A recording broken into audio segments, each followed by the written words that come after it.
Eddie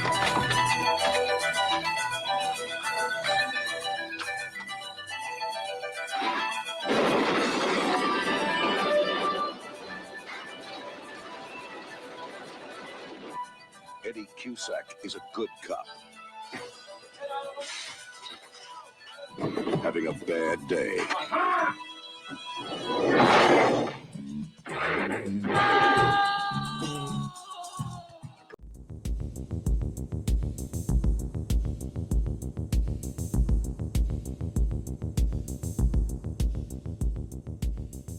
Hey guys, I'm Kevin.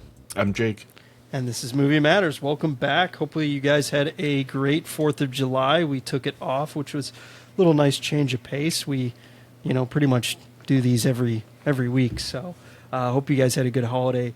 We're back to it with a classic 80s movie, if you ask me. Maybe just because it's Chuck Norris. But we're doing Code of Silence from 1985, directed by Andrew Davis. Jake, you probably know Andrew Davis from The Fugitive with Harrison Ford. Oh, yeah. Okay. Yeah. So I'm a big Fugitive fan, so I found it pretty cool that Andrew Davis directed this. It's another movie that I have never seen all the way through. But The Fugitive? Yeah. I have no idea why. I am speechless. Yeah. Dude, that is like one of my... I've I seen grew like up on that every movie. part of it at one time or another, but I've never sat down and watched it all the way through. Do that ASAP. Yeah. It's in 4K. Grab the 4K disc. Mm-hmm. And it looks really good. Also, that movie is it was like always on TV. Well, that's always. why I've always seen bits and pieces of it. It's like it. always on USA, I feel like. Yeah. And AMC. Yeah. Great. That movie's so good. I'd say that's his masterpiece. He's made some decently good movies, Andrew Davis, but I want to read this. So, as you guys know, I look at the trivia, usually on IMDb, because there's always fun trivia on there. This spoiler alert trivia on IMDb is hysterical. So I'm going to just read this verbatim. In this film, Chuck Norris carries a Dan Wesson Model 15 chambered in .357 Magnum.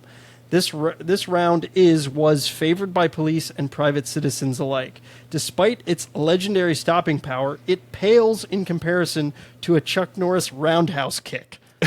It never runs out of ammunition and is limitless and has a lethality rate unparalleled to any caliber created. That is in the trivia on IMDb. Fucking That's awesome. Good. Yeah, I love that. It's literally the last one on the trivia list, and I was like, I read that and that's perfect. That's so classic. Yeah. Like they had to put a Chuck Norris joke in there. That's so Yep. great. Speaking of, what did you think of the movie? I thought it was like just fine. Yeah. Maybe just slightly subpar.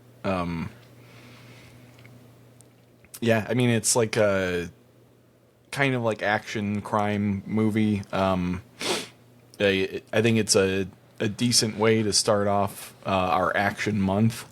Yeah. Because we can only go up from here. I don't know, man. We got Invasion USA, and I don't think that one's going to be very good either. But yeah, I liked it. I didn't love it. I didn't think it was great by any means. It's a goofy movie that there's some parts of it where you're just like, what? Why?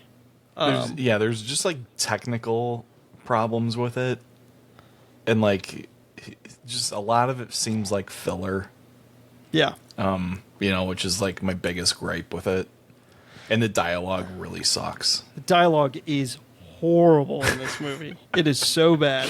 But my review, and I did this on Letterboxd, is it's not a great movie, but god damn it, it's Chuck fucking Norris. Yeah. That's my review. I mean, it's like whatever. Like I'm not like upset that I spent the whatever it was, like hour and 40 yeah to watch it. Like it easily could have been an hour 20, but oh yeah, whatever. Yeah. It's like underneath it all there's like a good movie waiting to emerge. Yeah. this is the first action movie directed by Andrew Davis. He'd obviously go on to do Fugitive, like we talked about. He did Under Siege. Have you ever seen Under Siege? Oh, with Seagal? Seagal, yeah. Yeah. That was a laser disc that we owned. I never knew it. watched it though. Oh, that movie's not bad. We had the Under second Siege one, and Under Siege 2, Dark Territory. where he's like on the side of a train or something on Yeah, the it's cover. a train. Yeah. He's the cook. It's funny. The Package, which I've never seen, that's from '89. Collateral Damage with Arnold Schwarzenegger, which isn't that great, but kind of due for a rewatch. I remember that movie coming out, Collateral Damage, being like, "Oh, it's Arnold! Fuck yeah!" And then it was like just so underwhelming, and that was kind of the downfall of him in his acting career a little bit. But he also did Above the Law, another Steven Seagal movie, which I definitely want to watch. We need to watch that because I'm excited for that one. This movie became Chuck Norris's second most successful movie, second to Missing in Action, which we also need to watch. I've never seen it. But I don't think any of Chuck Norris's movies are good. However, we did Lone Wolf McQuade, and I actually really enjoyed that. I thought it was so over the top and hilarious. After watching this, I have a newfound appreciation for Lone Wolf McQuade. Hell yeah. Hell yeah. I mean, yeah, if you guys are haven't watched that movie, please go and watch Lone Wolf McQuade. If you you have to, because it's so if you like awesome. a good one-man army kind of movie. That's kind of what this movie is too. Yeah. And that's, I was thinking about it while we were watching the trailer, which the trailer I mentioned before we started recording. The trailer gives away so much of the movie, which is annoying. But this movie definitely follows that one-man army trope, and I was thinking Code of Silence, the whole subplot of Craigie killing that one kid, and then him taking this code of silence of not basically saying the truth and about him planting the gun on the kid, and then everyone going against him. That kind of creates that one-man army plot, but it's I don't know. It's so loose. I liked that subplot. It doesn't materialize into anything though. No, which is not at all. a little frustrating. And the whole thing, so like you said, they use that to have the entire police department kind of turn against Chuck Norris. But from the get-go, they could have just had everybody not like him. And he's kind of the lone wolf cop, from the beginning. And it would have been just as fine. So, I don't know. I think it was a bit of a missed opportunity, especially because the younger guy that makes the wrong decision and lies for the guy in Angels with Dirty Souls, or yes, I'm so glad you got that. I'm so glad. From Home Alone. Yeah, Johnny. Yeah. I tell you what, I'm gonna give you snakes. Yeah. I knew it the second he came on the screen. I was like, holy shit. Yeah, when I heard Johnny him from Home talk, I Alone? was like, oh, that's for sure that guy. Yeah. Yep. Craigie. Craigie. He plays such a scumbag in this movie. Yeah. But when I was really hoping that the younger cop would turn around at the end and learn a lesson, but he doesn't even address that he lied, doesn't address what happens to Craigie after the fact. All that just goes away after the big shootout in the warehouse, and it's just boom, 80s, Let's just kill people instead of doing anything regarding the plot. The classic 80s thing that we say, every song ends with this upbeat thing after murdering 100 people, and everyone just walks away. So yeah. I don't know, man. Yeah, it could have been, and that's where the script and dialogue could have used so much work. There's a good movie hiding underneath this. It's if you combine this and Cobra, I feel like you could probably get a good movie. yeah. Like, yeah, I mean, even like Dennis Farina's character, I actually liked a lot. And like he has the running gag where he's trying to pitch these like businesses so they can quit being cops, you know? Yep. Like even that wasn't done particularly well. No. Like that should be a pretty good like gag, or like, you know, like even like a way to kind of show that they're both, you know, kind of just like stuck being cops, you know, or something like Too that. old But for like, this shit theme. yeah, but it's just not developed, and Agreed. you know, but I think my biggest gripe is that everybody's talking all the time and saying nothing of importance. Like, there's just so many scenes where there's like 10 people all talking at the same time in what should be like a plot moving scene, and like nothing important is said at all. It's all just filler dialogue. And like I don't know that, like I feel like that's just bad writing in this movie. But like it made me think about how other movies are kind of structured and written, and like how actually so many of the scenes, like perfect example is when the girl is like with those kids at the zoo, and they're all like, oh, look at the monkeys, like they're doing things, like, oh, look at them run. Like you can hear everything that they're saying. Usually in a movie it's silent and there's just music playing, and you like understand that like, oh, they're like looking at animals. But like, yeah, it's almost like they're like when they were writing the movie, or like Gotta get to editing page 90. Yeah, like we gotta fill this Yeah. fucker out, and you know, or the audience is too dumb to understand what's happening, so we need to put in every little bit of like explanative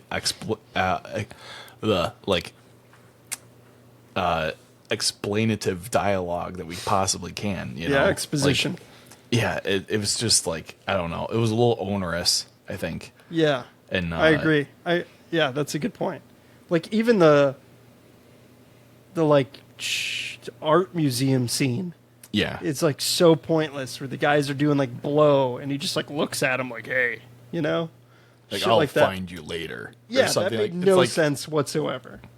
like okay, like if he would have roundhouse kicked that guy in the face, I would have been like, cool, awesome, love Fuck that yeah, scene. that's one way to end the scene. You know, He should have he should have ended every scene with roundhouse roundhouse to kick. Someone.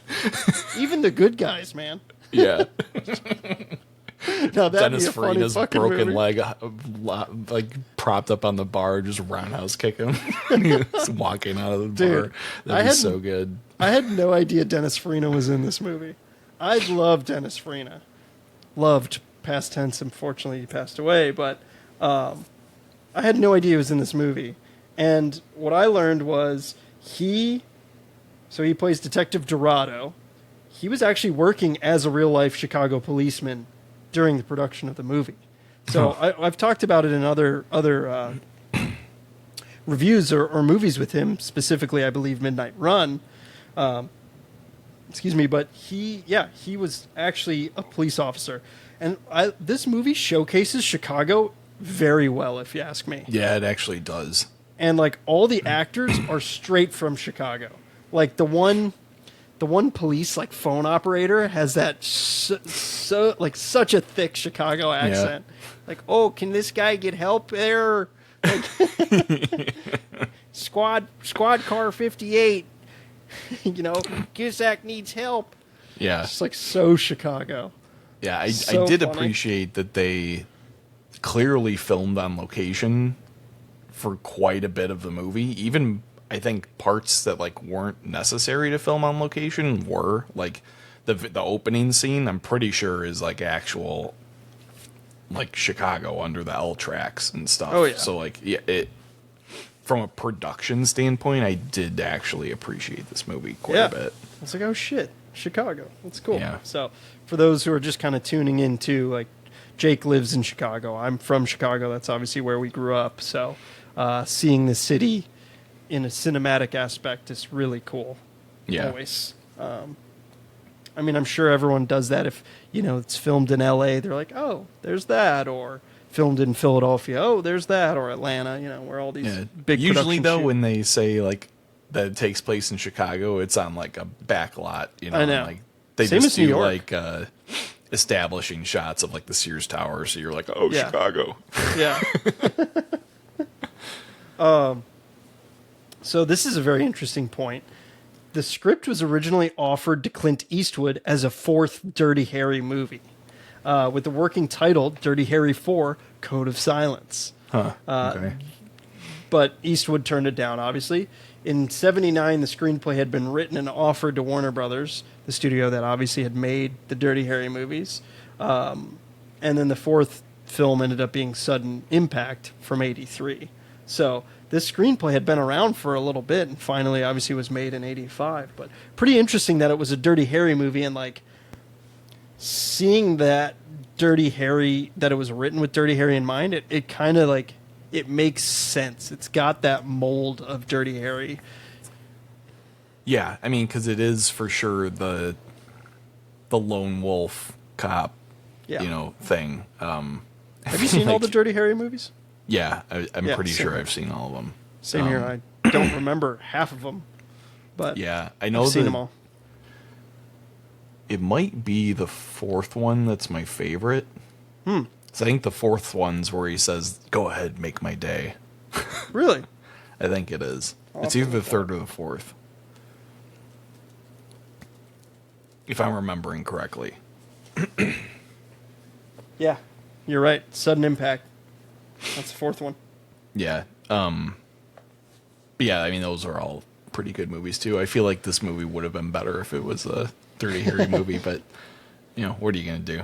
Yeah, I have the collection. It's of like Dirty Harry movies on Blu-ray, and it's like the 357 Magnum, 44. 44. Excuse me, 44 Magnum. Like, what is that called on the The on revolver, like a like, revolver cylinder, yeah. Yeah, super cool. Yeah.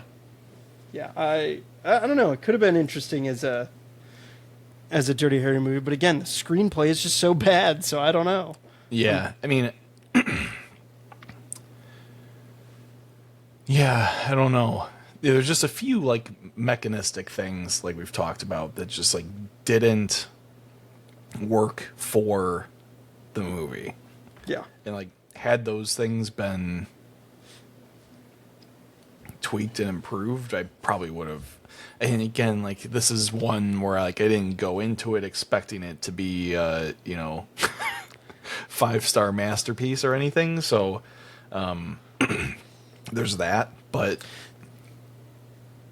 Yeah, that that I might expected a tad more, but that might be the key to success with the Chuck Norris movies, going Yeah, into it I think so. with very bottom of the barrel expectations. And I kind of like that because then you're not.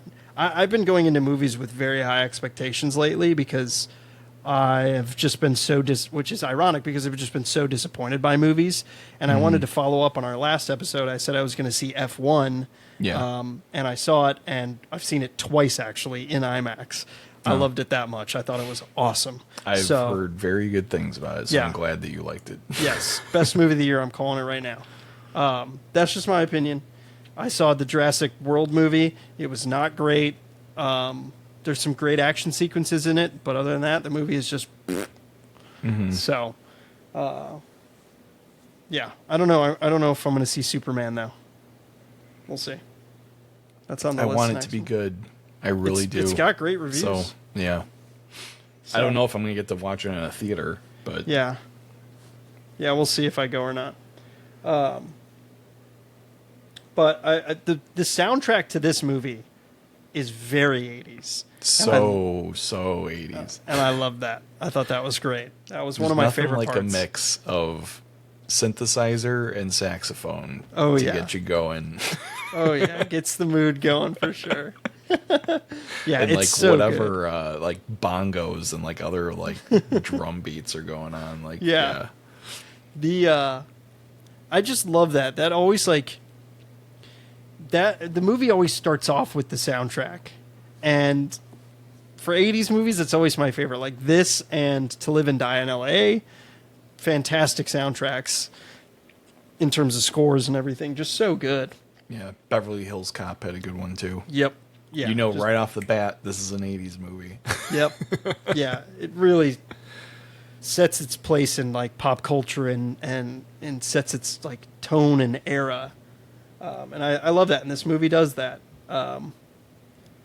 Yeah, the opening scene to this movie is actually awesome. It's probably the best part of the movie, if you ask me. Yeah, I'd agree. With them, the bad guys posing as painters and then going across the building. Like, it's a cool setup. Very cool setup.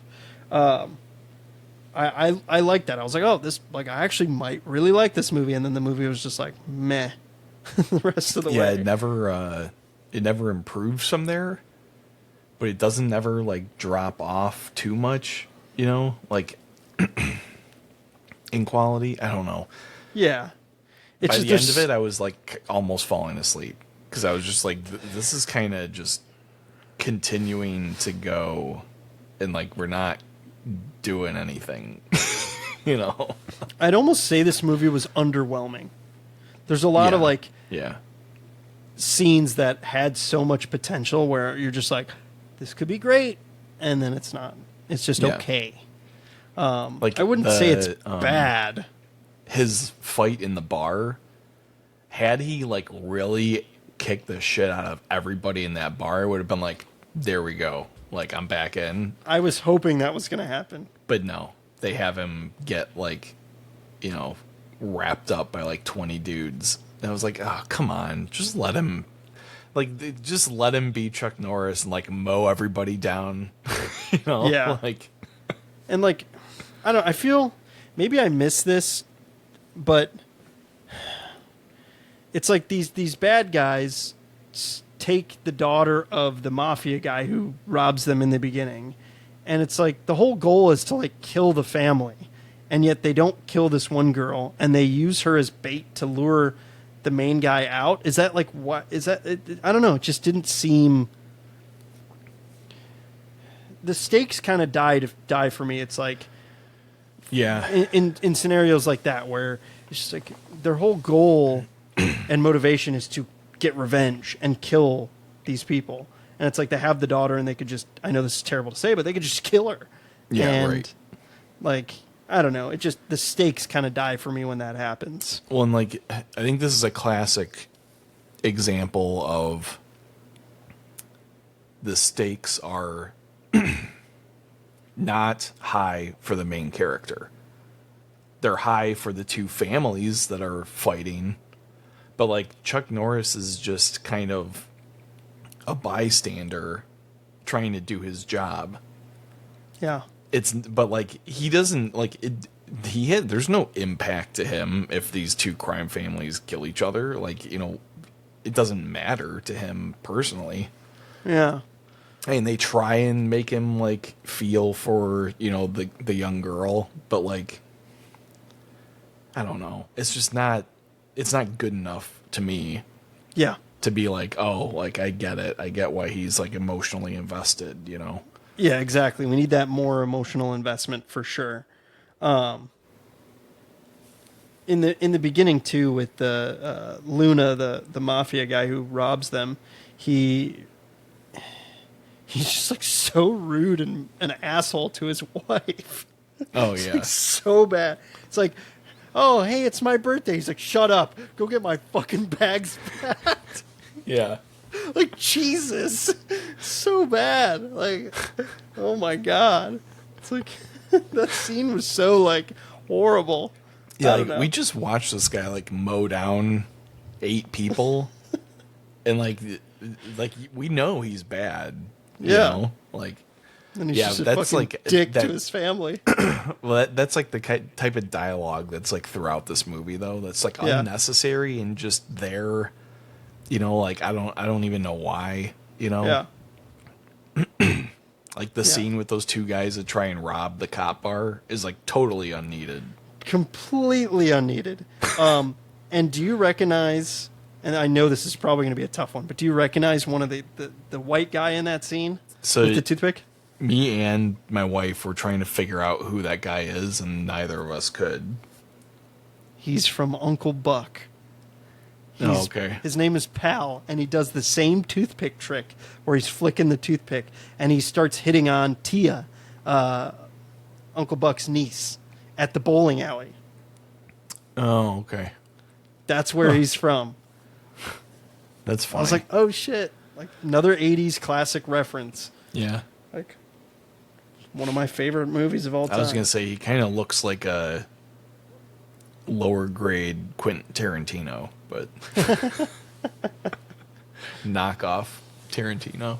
Yeah. Apparently, that situation where the two, like, they're quoted as hood from the tavern. Yeah. That scenario is based on a true story. That these two guys tried to go rob a bar after hours, but it was a cop bar, and they got fucked. Yeah. So, pretty funny. And, like, that happened in Chicago, too. And all those people, like, a lot of these people and actors in this movie are from Chicago. Mm-hmm. You've got a cameo from John Mahoney as the Prowler salesman, technician, completely random. That whole Prowler situation in this movie is so fucking dumb. This, like, cop robot that adds nothing to the plot and just helps Chuck Norris sets up kill the guys. Chuck Norris to, like, assault the warehouse at the end. But, Yeah. like, makes zero sense. yeah, it's not needed. Yeah. Like, it's crazy if you look at all these people that are in this movie and where they're from, and they're like 90% of them are from Chicago. Like Tony Luna, let me see. I'm just going to look up. He's from Missouri. But, like, there's two other guys that are in, like Ron Dean, who plays Brennan. He's in The Fugitive. He's from Chicago. There's another guy that's from Chicago. I forget what his name is. But you also have, like, Felix Scalese, which I didn't even remember his name. It's like the mafia boss that is, like, in charge of Tony somehow. Yeah. The guy on the yacht. Yeah, that whole subplot is completely unnecessary and random as fuck. The guy who plays Felix Scalese is Nathan Davis. That's Andrew Davis's father in real life. Okay. So the director's father. He also plays the grandfather in Holes to Shia LaBeouf's character, Stanley Ellis. Really? Yeah. I was like, where's that guy from? He looks so familiar. And he's from Holes. So Like, me and my wife were talking about how this movie's not like a who's who of 80s, but it's like the, like, who's who behind, like, the who's who of 80s movies. Like, it's like every, like, C-list actor in the 80s is in this movie. Like. Yeah. Yeah, I don't know, that whole, there's just a lot of subplots, but the yacht sequence where Chuck Norris, like, kicks the dude off the yacht, and then he's climbing back on, and he fucking jacks the dude in the face, and he falls off the yacht, was awesome. I love that part. Yeah, that's crazy. There's a few good, Chuck Norris-y kind of moments. In the movie. Yeah. This is, and ironically, this is the movie that least utilizes his martial arts skills. Yeah, I believe that. Even though he kicks some ass in this. Yeah. Like you said, the bar scene, he takes down some dudes. But in the end, he just fucks people up with, like, a rocket launcher and shotgun and then pistol. Like, Yeah. The body count overall in this movie is 67. It did That's not pretty high. feel like that. 45 of them are from Chuck Norris himself. I'm like, I read that and I'm like, did he kill people with his bare fucking hands? Is that just like punching people in the face? Like, yeah, that's like I'm pretty sure that qualifies as a massacre. I mean, that's like Rambo kind of numbers. So, dude, those are not rookie numbers. Those are not rookie numbers. I swear, he must have, like, like when he is chasing Diane, the daughter, Tony Luna's daughter, to get to the L train, he like hits a couple guys to like incapacitate them. Maybe he killed him, and that adds to the 45. I don't know. It's a Chuck Norris judo chop. So yeah. I think the like punches and the sound really good too. Like the sound effects for it and like the shot and how they're shot. I think it looks pretty decent. Yeah, there's a few scenes where you can see that they're like whiffing by quite a bit, but for most of the sound is pretty good and the angles are pretty good and stuff. Like the shot of him hitting the dude off the yacht with his fist after he climbed back on. That good. I was like, oh, that seemed like it really like he really fucking punched that dude in the face hard. Yeah. But yeah, the train scene, the L train scene is cool. It's a little underwhelming, but that's like they get on top of the train and it's kind of anticlimactic a bit, but that's him on top of the train. I was watching it and I was like, that is no stunt double. He is literally on top of that train. And so I looked it up and read that that's obviously him. And he also does the jump off of the train into the Chicago River, which is fucking awesome. Yeah. Like, Chuck Norris is such a badass. It's like a 40-foot, 50-foot drop, probably. Yeah. Like, yeah, it's not a small distance. Yeah. Pretty crazy. So, a badass that he does his own stunts. Kudos to him. Yeah.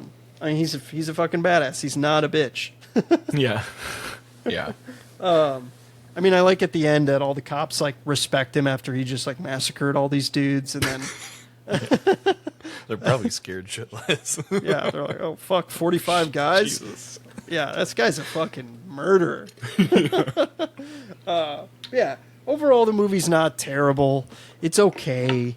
Again, there's so much opportunity with this movie where it could be remade and made so much better. I mean, you don't even necessarily have to remake it, but you take the little plot points and just make a better fucking movie of it, and it would be good. Like I'm sure it's a very formulaic cop movie though, but it's good. It's good.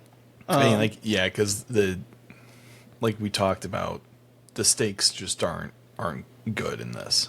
You need something else to kind of make the main character more involved in this feud, somehow. Agreed. Well, we have another cop movie coming up next week called Raw Deal with Arnold Schwarzenegger. I haven't seen it in forever. I'm pretty sure he's a cop in that movie. I haven't seen it in fucking ever. I don't know. I've never seen it, so. Oh, okay. But we'll have that next week, so hopefully it's better than this movie. Yeah. But this was a fun one to review. I enjoyed this, and it's a comical movie, so you got to watch it. It's on Prime right now, so it's free to stream if you got Prime. But overall, it's not a shitty movie. It's not terrible. It's not great, but give it a shot. It's not offensive. No, it's not like offensively bad where you're like, wow, I just wasted 2 hours of my life. But yeah, I'm glad we watched it. So and I'd never seen it, obviously. So so hopefully you guys enjoyed this episode. We'll catch you next week with hopefully a better movie. Yeah. All right, guys. Thanks. See ya.